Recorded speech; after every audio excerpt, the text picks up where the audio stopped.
everyone.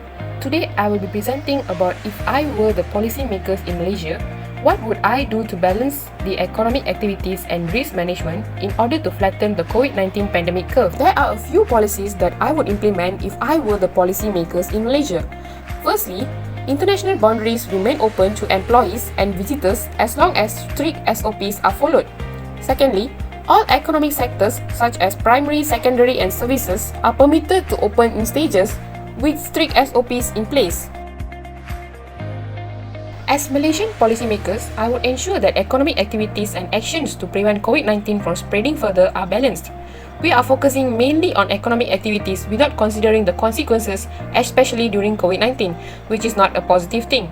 The tourism sector is the first economic activity, and visitors can only travel if they have been vaccinated and have completed their swab test. Social distancing and following the SOP should be implemented. The swab test should be partly subsidized in order to increase the number of visitors to Malaysia.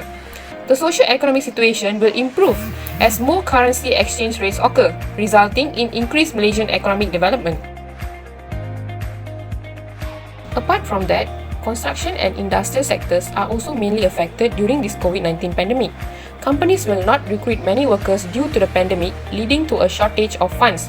So, the more manufacturing facilities or companies that are established, the lower the number of specialists in one building will be, ensuring that social distance and SOP are practiced.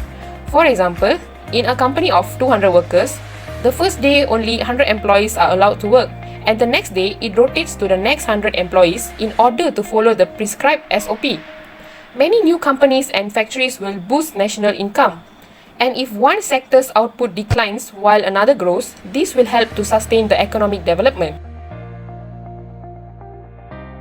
Agriculture is also one of the most significant sectors for Malaysia's economic development, but is becoming less important in people's eyes.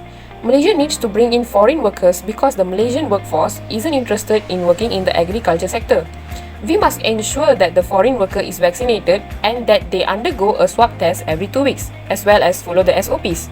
This will improve the profitability of agriculture and agricultural resources that can be exported to other countries, for example India, thereby boosting Malaysia's economic growth while also keeping the COVID-19 under monitor, flattening the COVID-19 pandemic curve.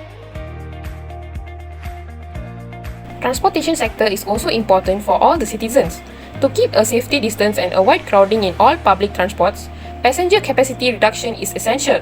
However, in order to promote economic development, ticket prices should also be increased, not forgetting to sanitize the vehicle after the completion of each trip for all modes of public transportation.